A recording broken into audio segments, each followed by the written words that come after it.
Hi, I'm Samantha, and I'm coming to you today as a Head Start employee to advocate for funding for special needs children in early childhood education. For a young child, the most essential part of learning starts when a child is born through the age of 5. There is a lot that goes into special needs education, such as speech, physical, and occupational therapy, and all the equipment that is needed to help with those services. So children with a disability require a lot more than your average child. However, development for all children is important. It is crucial for an early learner to get the help that they need. On top of having the services, a child with special needs requires more one-on-one time, attention, resources, and an educator that specializes in special education and early childhood education. I believe that additional funding for children with disabilities in schools should be receiving more funding.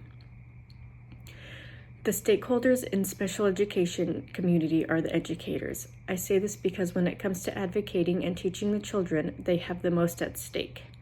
Being someone who specializes in special needs means they are spending their own money, taking their time to research, and furthering their education to help their students. In order for the issue to be mitigated, the issue first has to be addressed firsthand.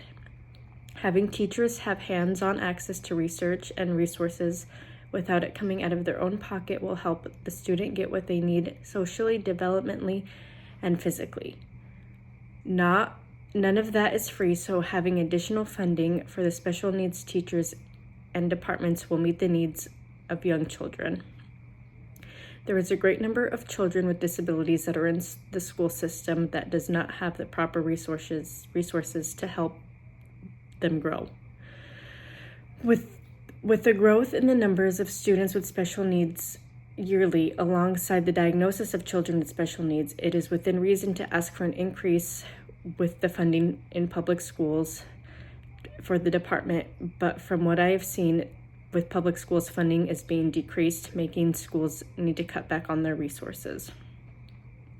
The current issue being limited funding for special needs classroom is not aligned with the best practice for the school board, teachers, or children because it does not put those children's needs as a priority.